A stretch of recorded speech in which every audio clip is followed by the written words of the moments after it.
They say patience is a virtue. I say it's a currency, and I just cashed mine in for an empire. The champagne flutes clinked like tiny bells of impending doom as I stepped into the Hamptons estate that Saturday afternoon. The June sun cast long shadows across the manicured lawns, and somewhere in the distance, string quartet music floated through the air like a harbinger of the storm I was about to unleash. I smoothed down my dress, a simple but elegant navy piece that had cost me a fraction of what the other guests were wearing, and I smiled. Not the warm, genuine smile of someone happy to be at a wedding. No, this was the smile of a woman who had spent 5 years sharpening her teeth on broken promises and family betrayal. My mother Maria walked beside me, her fingers trembling slightly as they clutched her modest handbag. I covered her hand with mine and squeezed gently. "It's going to be fine, Mom," I whispered, though we both knew that was a lie. Nothing was ever fine when Aunt Victoria was involved. I had been 9 years old when my father died. Heart attack, they said. Stress, the doctors claimed. What they didn't say, what nobody wanted to acknowledge, was that the stress came from his own sister, Victoria, and her husband, Robert Sterling. They had been his business partners, his confidants, the people he trusted most in the world after my mother, and they had bled him dry. My father, Thomas Chen, had been a brilliant architect with a vision for sustainable urban development. He had poured his life savings and his soul into Sterling Solutions, a real estate development company he co-founded with Robert. Victoria, his older sister, had always been the charming one, the social butterfly, who could sweet-talk investors and city council members alike. Together, they were supposed to build something magnificent. Instead, they built his coffin. I learned the truth slowly, piecing it together from overheard conversations, from documents my mother tried to hide from me, from the way Victoria's eyes would gleam with something dark whenever she looked at us after the funeral. They had systematically transferred the company's debts to my father's name while siphoning profits into offshore accounts. By the time he realized what was happening, it was too late. The stress literally killed him, and Victoria had the audacity to show up at his funeral in a black Chanel suit that probably cost more than our monthly rent. "We'll take care of you," she had promised my mother, dabbing at dry eyes with a silk handkerchief. Family takes care of family. What she meant was, family knows how to twist the knife deeper. For the next 15 years, my mother and I lived in the shadow of the Sterling Empire. Victoria would call occasionally, usually when she needed something. A babysitter for her daughter Chloe, someone to organize a charity event, a convenient poor relation to parade around when she wanted to demonstrate her magnanimity. And my mother, bless her gentle heart, would always say yes, always hoping that maybe this time Victoria would acknowledge what she had done. Maybe this time she would make things right. I learned to smile through the barbs, through Victoria's comments about our quaint little apartment in Queens, through Chloe's sneering remarks about my community college education, while she flounced off to Yale on money that should have been my father's, through Robert's patronizing pats on my shoulder as he'd slip me a $100 bill like I was some kind of charity case, all while living in a penthouse that my father's work had paid for. I smiled, and I watched, and I learned. I learned about corporate structures and shell companies. I learned about debt acquisition and hostile takeovers. I learned that the same charm that made Victoria so successful could be learned, refined, weaponized. I worked 3 jobs to put myself through business school at night. I slept 4 hours a day and lived on coffee and spite. I built a network in the shadows, making connections with people Victoria had dismissed or discarded. I became someone else entirely, someone she wouldn't recognize until it was far too late. And then, 3 years ago, I met Ethan Vance. Ethan was a corporate attorney who had been burned by the Sterlings in a deal gone wrong. He was brilliant, ruthless, and more than happy to help me architect their downfall in exchange for a piece of the action. Together, we created Phoenix Holdings, a private equity firm that existed in the murky waters between legal and lethal. We started small, acquiring distressed assets, turning them around, building capital. And then we started hunting bigger game. We spent 2 years quietly buying up Sterling Solutions' bad debts. Robert had gotten sloppy in his success, overextending the company on luxury developments that catered to his ego more than market demand. Every time they stumbled, every time a deal went south, we were there to catch the falling pieces. The banks were happy to sell the debt to us at a discount. They had no idea we were building a cage. 3 months ago, we had acquired enough leverage to trigger the buyout clause that my father had insisted on including in the original partnership agreement. The clause that Victoria and Robert thought they had buried so deep nobody would ever find it. The clause that gave any holder of more than 60% of the company's total debt the right to force a sale. They had no idea the trap had already sprung. They were still crowing about their latest project, a mixed-use development in Brooklyn that was hemorrhaging money faster than they could inject capital. They were still throwing lavish parties and sneering at the help. They were still treating my mother and me like we should be grateful for their scraps. Today, at Chloe's wedding to some hedge fund manager whose last name I couldn't even remember, I was going to burn their world to the ground. And I was going to enjoy every second of it. The wedding was exactly what I expected, ostentatious, overwrought, and utterly devoid of genuine warmth. The ceremony was held in a pavilion overlooking the ocean, with enough white roses to choke a florist and an ice sculpture that was definitely a naked Cupid. Chloe looked beautiful in a dress that probably cost more than most people's cars, and her groom looked appropriately dazed by the whole spectacle. I sat in the back with my mother, watching the circus unfold. Victoria was in her element, holding court among the guests, her jewelry catching the light like a disco ball made of diamonds. Robert stood beside her, chest puffed out like a rooster, accepting congratulations as if he had accomplished something more impressive than writing checks. After the ceremony, we moved to the reception tent. This was where Victoria really shone. The tent was draped in cream silk, with chandeliers that must have required a structural engineer's approval. The tables were set with china so delicate I was afraid to breathe near it. And everywhere, there were reminders of the sterling wealth and power. I found my assigned seat at a table near the back, far from the family tables, of course. My mother sat beside me, looking small and tired. She had worn her best dress, a simple floral print that she had probably owned for a decade, and I felt a surge of anger so fierce it nearly took my breath away. She deserved better than this. She had always deserved better than this. "Anya, darling." Victoria's voice cut through the crowd like a knife through butter. She materialized beside our table in a cloud of expensive perfume and barely concealed disdain. Her dress was a shimmering gold number that probably cost more than my car, and her smile was sharp enough to draw blood. "You made it! I was beginning to worry you'd gotten lost on the way from. Where is it you live again? Queens?" I stood slowly, smoothing my dress, meeting her eyes with a calm I didn't entirely feel. "Brooklyn. Actually, Aunt Victoria. I moved last year. Beautiful neighborhood. You should visit sometime." "Oh, I'm sure it's charming." Her eyes raked over my dress with barely disguised contempt. "That's a lovely dress, dear. Is it vintage?" "It has that worn quality." Beside her, Chloe giggled, already tipsy on champagne. "Oh my God, Mom, don't be mean. Maybe it's from a thrift store. That's very trendy now, you know. Sustainability and all that." Her eyes were cruel as they met mine, though I suppose when you can't afford real designer, you have to get creative. I felt my mother tense beside me, and I squeezed her hand gently under the table. "It's from a small designer in Soho," I said evenly. "You probably wouldn't know her. She doesn't advertise in the usual places." "How economical of you," Victoria said, her smile widening. "You always were so good at making do with less. I suppose it runs in the family. Your father was the same way, always pinching pennies, always worried about money. God rest his soul, of course." The casual cruelty in her voice as she mentioned my father made my blood boil, but I kept my expression neutral. This was exactly what I had been expecting. What I had been counting on, actually. The worse she behaved, the sweeter the revenge would taste. "Yes, Dad was very careful with money," I agreed softly.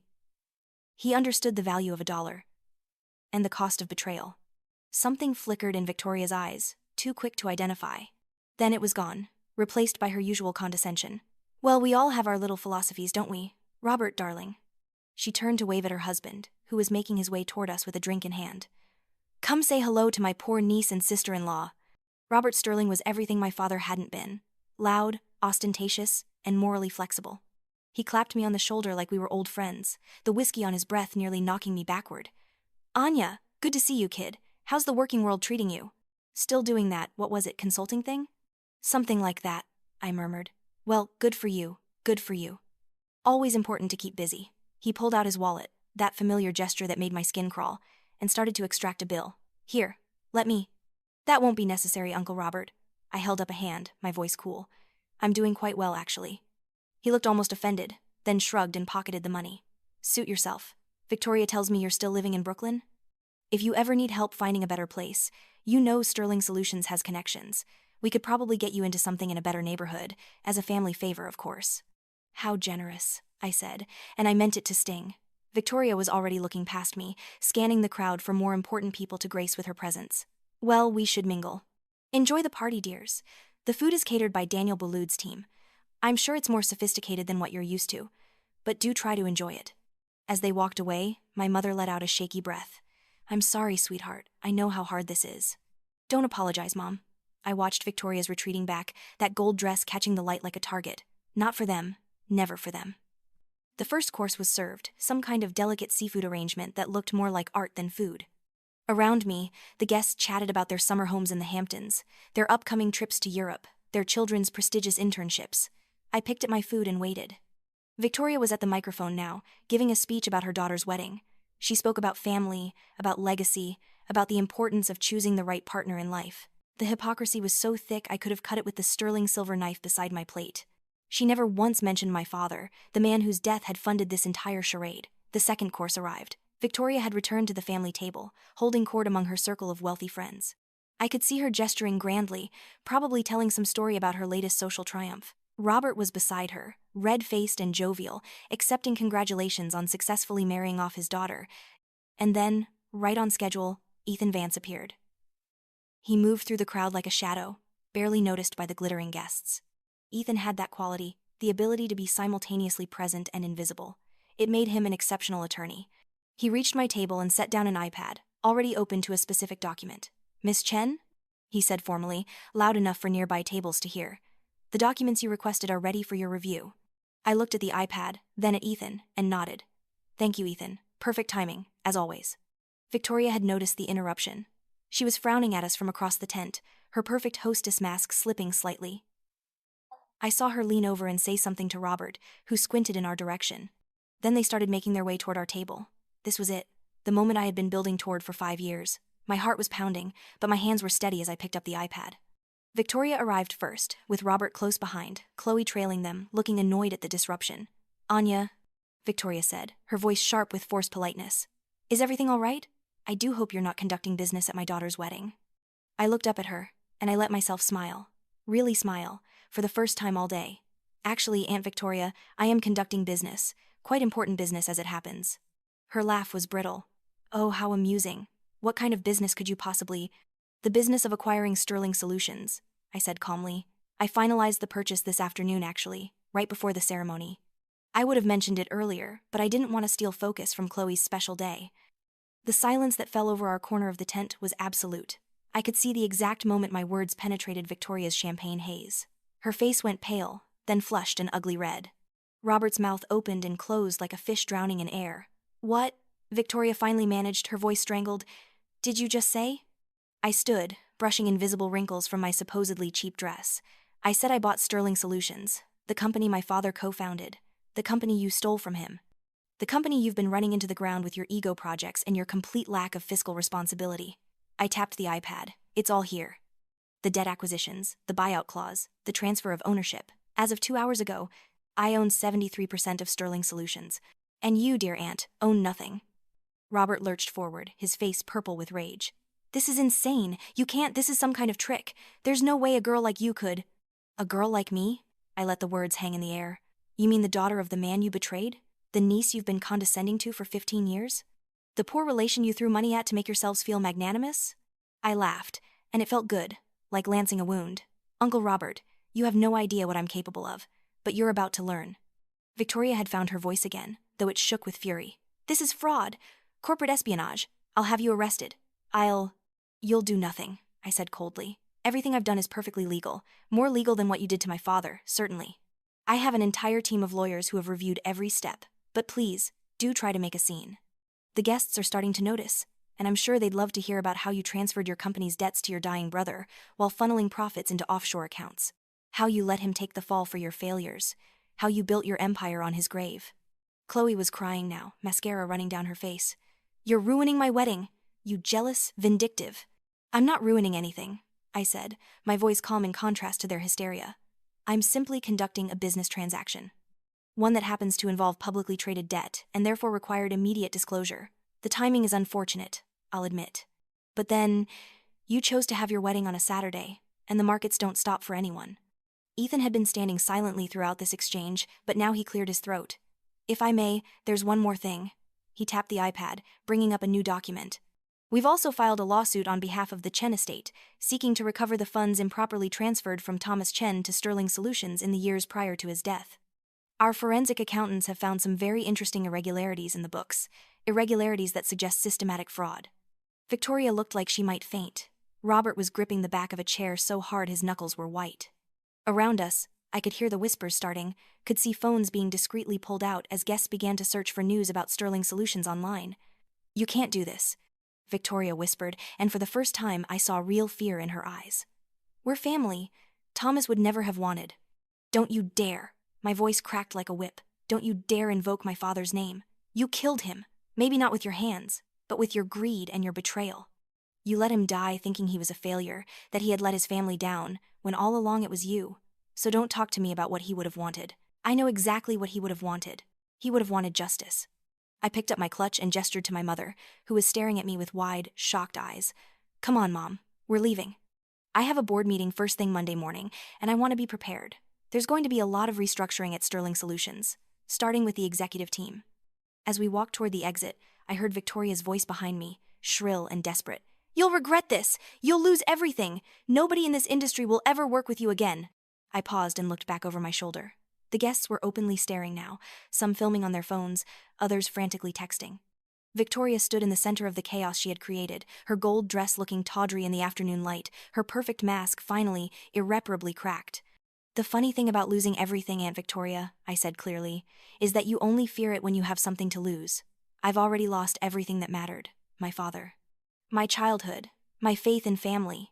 What you don't understand is that losing everything can set you free. And I've been free for a very long time. I've just been waiting for the right moment to show you. My mother and I walked out of that tent and into the golden afternoon sunlight. Behind us I could hear the wedding descending into chaos, but I didn't look back. I had spent too many years looking back, trying to understand how people could be so cruel, trying to make sense of the senseless.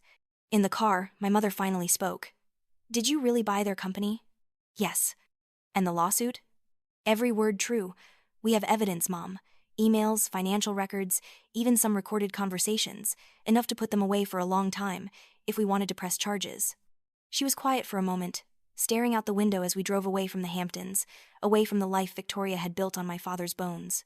What are you going to do? I thought about that. About Victoria's face when she realized she had lost everything. About Robert's bluster deflating like a punctured balloon. About all the years of small cruelties and casual contempt. I'm going to take everything they have, I said, finally. And then I'm going to build something better. Something Dad would have been proud of. He would be proud of you already, my mother said softly, and she took my hand. I know I am. I should have fought harder for you, for us. I should have stood up to them years ago. You did what you could, Mom. You kept us together. You kept me safe. That was enough. But now it's my turn to keep you safe. The following Monday morning, I walked into the Sterling Solutions headquarters for the first time as its owner. The building was a gleaming tower in the financial district, all glass and steel and empty prestige. My father's name was nowhere to be seen, erased from the company he had helped build. That was going to change. Ethan met me in the lobby, along with our team of lawyers and corporate restructuring specialists. The board is assembled, he said. They're not happy. They're about to be a lot less happy, I replied. The boardroom was on the top floor, with floor-to-ceiling windows overlooking Manhattan. The existing board members sat around the massive table, their expressions ranging from hostile to calculating. Victoria and Robert were notably absent, having been informed that their presence was no longer required at board meetings. I took my seat at the head of the table, the chairman's seat that Robert had occupied for 15 years. It fit perfectly. Gentlemen, I began, looking around at the sea of expensive suits and wary faces. Ladies, thank you for meeting with me on such short notice. I'm sure you all have questions about the recent change in ownership. Let me address them now. Yes, the acquisition is legitimate. Yes, I do hold controlling interest in this company. And yes, there are going to be some significant changes. One of the older board members, a man named Harrison, who had been Robert's lapdog for years, leaned forward. Miss Chen, with all due respect, you're young, inexperienced. Sterling Solutions is a complex organization with decades of industry relationships and declining revenues, mounting debt, and a reputation for projects that go over budget and underdeliver. I finished for him. I've reviewed the financials, Harrison. All of them.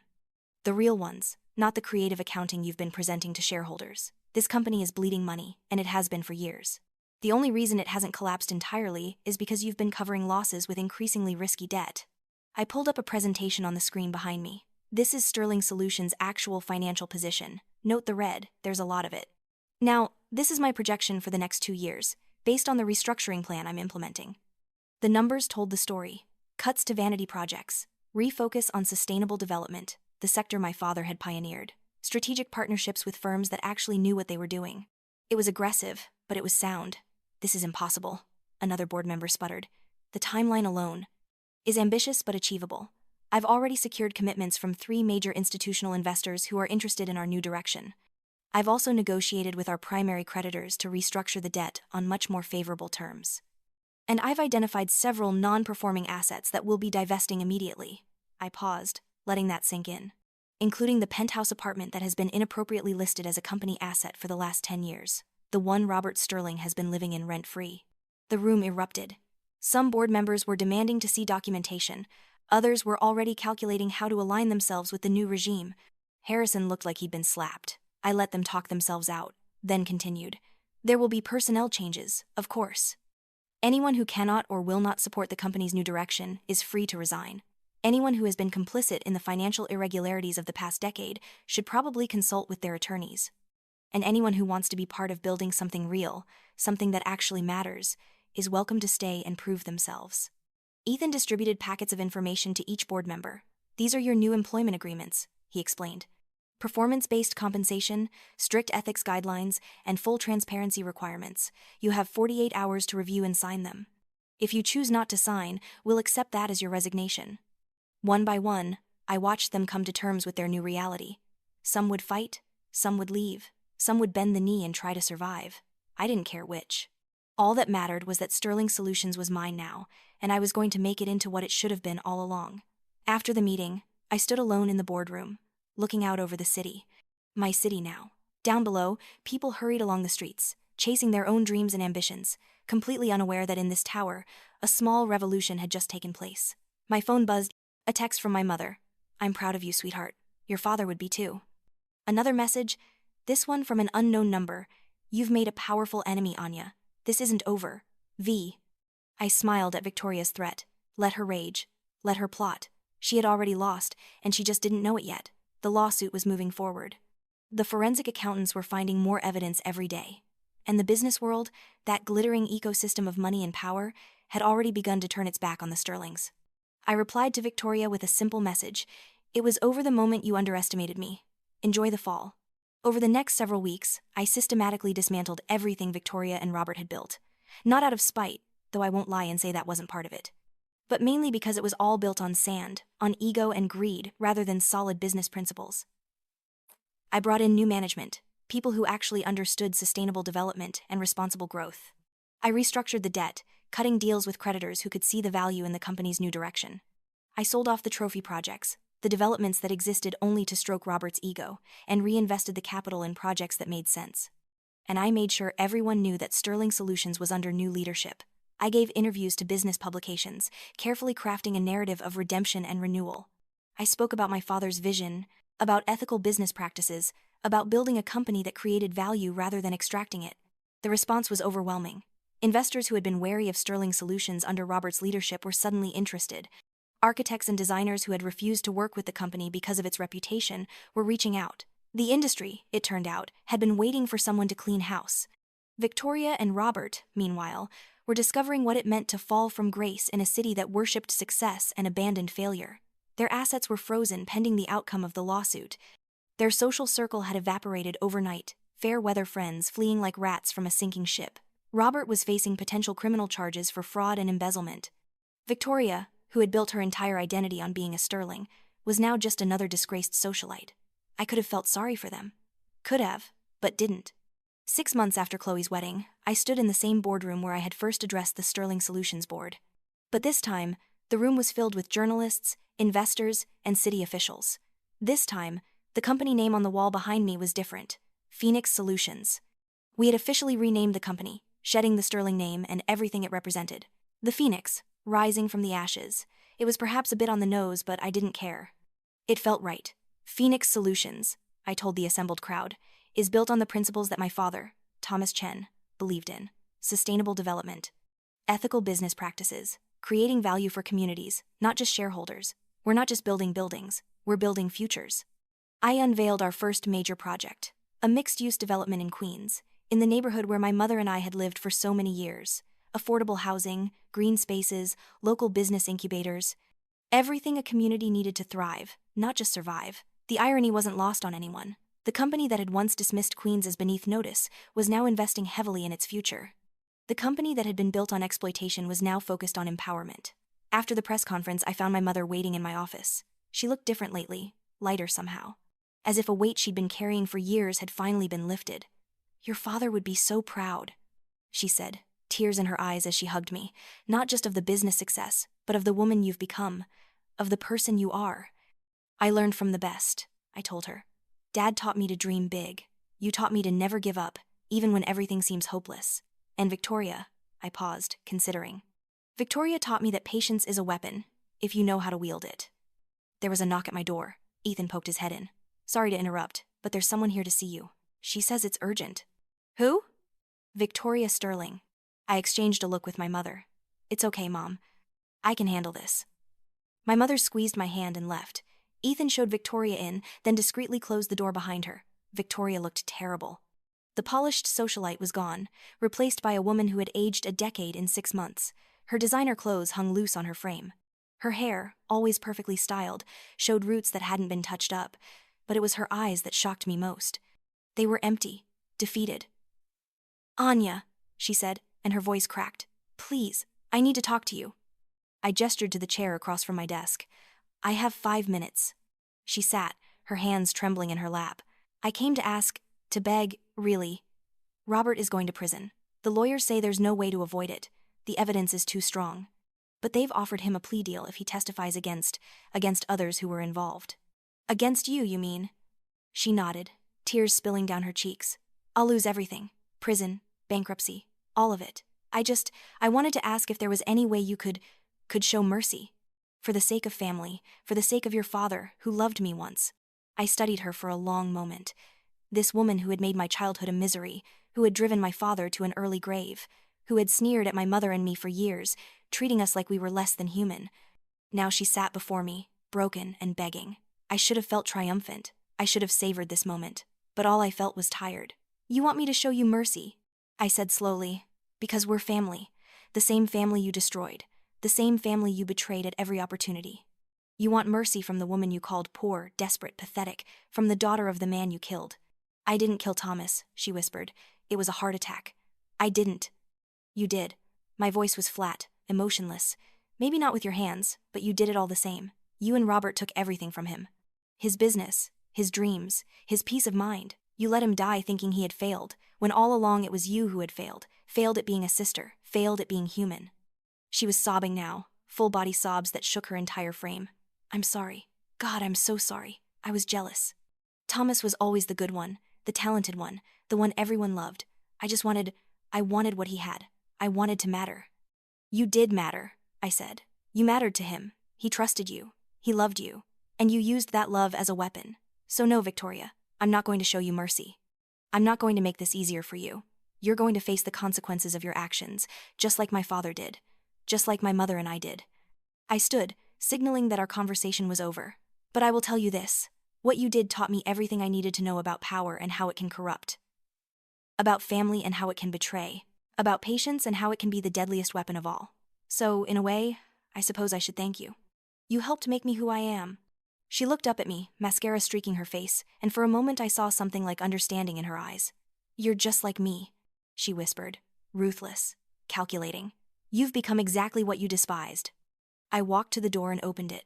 No, Victoria, I'm nothing like you, because when I build my empire, I'm not doing it on anyone's grave. I'm not betraying the people who trust me. I'm creating something that actually matters, something that helps people rather than crushing them. That's the difference between us. That's the difference between revenge and justice. Ethan was waiting outside. I nodded to him. Please escort Miss Sterling out of the building, and make sure security knows she's not to be admitted again without my explicit permission.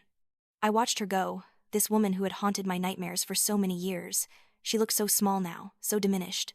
The monster of my childhood reduced to just another failed executive facing the consequences of her choices. Back in my office, I stood at the window, looking out over the city. The afternoon sun was setting, painting the buildings in shades of gold and amber. Somewhere out there, my mother was probably having tea with her friends, finally able to hold her head high. Somewhere out there, people were living in buildings my father had designed, communities he had helped create, even if no one remembered his name. But I remembered. And now, through Phoenix Solutions, the whole city would remember Thomas Chen and what he had tried to build. My phone rang. It was Ethan. The prosecutor's office just called. Robert Sterling accepted the plea deal. He's testifying against Victoria and several other executives tomorrow. They're expecting to file additional charges. Good, I said. Make sure our legal team is monitoring the proceedings. I want to know everything. Already on it. Also, the mayor's office called. They want to meet about the Queen's Project, something about expanding it to include a community center named after your father. I closed my eyes, feeling something tight in my chest finally begin to loosen. Set up the meeting. And Ethan, thank you. For everything. Thank me when we change the world, he said, and I could hear the smile in his voice. That night, I took my mother to the Skylark, a restaurant on top of one of Manhattan's luxury hotels. We sat by the window, the city spread out below us like a carpet of stars. I have something for you, I said, sliding an envelope across the table. She opened it, her eyes widening as she saw the first-class plane tickets inside. Anya, what? It's a trip around the world, Mom. 6 months. Every place you and Dad dreamed of visiting but never could. Paris, Rome, Tokyo, Sydney, anywhere you want to go. I can't possibly. You can, and you will. You've spent the last 15 years taking care of me, sacrificing for me, enduring humiliation for me. Now it's my turn to take care of you. Go see the world, Mom. Find yourself again. Be happy. She was crying, but she was smiling too. What about you? What about the company? The company will be fine. I have good people running it, and I have plans of my own. I'm going to build something extraordinary, something that would make Dad proud. But first, I'm going to make sure you get the life you deserve. We toasted with champagne, and as the bubbles tickled my nose, I felt something I hadn't felt in years. Peace. Not the peace of forgiveness. I hadn't forgiven Victoria and Robert, and probably never would. But the peace of closure, of knowing that the war was over and I had won. Not just the battle for the company, but the battle for my own soul. I had spent 5 years becoming someone else, someone hard and calculating and ruthless. I had learned to smile while sharpening my knives, to be patient while planning destruction. I had become a weapon aimed at the people who had destroyed my family. But in the end, I hadn't destroyed them. I had simply held up a mirror and let them destroy themselves. Their greed, their arrogance, their absolute certainty that they were untouchable, that had been their downfall. I had just helped it along. 3 months later, I stood in a courtroom and watched as Victoria Sterling was sentenced to 8 years in federal prison for fraud, embezzlement, and conspiracy. Robert had already been sentenced to 12 years. Chloe had divorced her hedge fund husband and moved to California, trying to escape the scandal. The Sterling empire had fallen, and in its place, something better was rising. Phoenix Solutions was thriving. The Queen's project was breaking ground. My mother was sending me postcards from Paris, her handwriting giddy with joy. And me? I was learning to be more than just a weapon. I was learning to build instead of destroy, to create instead of conquer. It wasn't easy. The habits of ruthlessness die hard. But every day, I made the choice to be better than what I had been forced to become. 1 year after Chloe's wedding, I found myself back in the Hamptons. But this time, I wasn't a guest at someone else's party. This time, I was the host. Phoenix Solutions was throwing a charity gala, raising money for architecture scholarships in my father's name. The estate I had rented for the occasion was even more impressive than the one where Chloe had gotten married. The guests were a who's who of New York society, business leaders and philanthropists and politicians. I stood on the terrace, watching the sun set over the ocean, and I thought about the girl I had been a year ago. That girl had been all sharp edges and burning rage. She had wanted nothing more than to watch her enemies suffer. But that girl was gone now, replaced by someone stronger. Someone who understood that true power wasn't about crushing your opponents. It was about building something so magnificent, so undeniable, that your opponents became irrelevant. Miss Chen? My assistant approached, tablet in hand. The mayor is asking for you. Something about naming a street after your father? I smiled. Tell him I'll be right there. As I walked back into the party, I caught sight of myself in one of the mansion's many mirrors. I was wearing a dress that cost more than my entire college tuition had. My hair was professionally styled. I looked every inch the successful CEO, the woman who had conquered the business world before she turned 30. But when I looked in my eyes, I saw something more. I saw my father's determination. My mother's strength. And yes, I saw a little bit of Victoria's ruthlessness. But I also saw something she had never had. Purpose beyond power. Vision beyond wealth. The understanding that winning wasn't just about having more than everyone else. It was about using what you had to make the world better. The girl who had walked into Chloe's wedding had wanted revenge. The woman who walked out of this gala wanted something far more ambitious. She wanted to change the game entirely, and she was just getting started. I found the mayor near the dessert table, surrounded by admirers. When he saw me, his face lit up. Anya, I was just telling everyone about your father's innovative designs. The city council has voted unanimously to rename the street where Phoenix Solutions is building the community center. It will be called Thomas Chen Way. My throat tightened, but I kept my composure. That would be an incredible honor. It's the least we can do. Your father was a visionary, and his daughter is proving to be just as remarkable. He raised his glass. To Thomas Chen, and to the empire his daughter has built in his honor. The crowd echoed the toast, and I let myself smile. A real smile, warm and genuine. Because this This was what victory really looked like. Not Victoria's tearful surrender, or Robert's prison sentence, or the ruin of the Sterling name. This was victory. My father's name on a street sign, remembered and honored. My mother happy and free, exploring the world. A company that built communities instead of destroying them. A future full of possibility instead of revenge. I had cashed in my patience for an empire. Yes. But along the way, I had discovered something more valuable. Purpose. The party went on into the night, laughter and music drifting across the Hamptons estate. Tomorrow, I would go back to the city, back to the endless work of building something meaningful. There would be challenges, setbacks, moments when the old rage tried to resurface, but I would face them all with the same patience that had brought me this far. After all, patience wasn't just a virtue or a currency, it was a superpower, and I was only beginning to understand its true value. As I stood on the terrace one last time before leaving, looking out at the ocean under the stars, I thought about the question Victoria had asked me. Have you become what you despised? The answer was no. I had become something far more dangerous. I had become someone who could wield power without being corrupted by it. Someone who could be ruthless when necessary but compassionate by choice. Someone who understood that the best revenge wasn't destroying your enemies. It was becoming so successful that their betrayal became nothing more than a footnote in your story.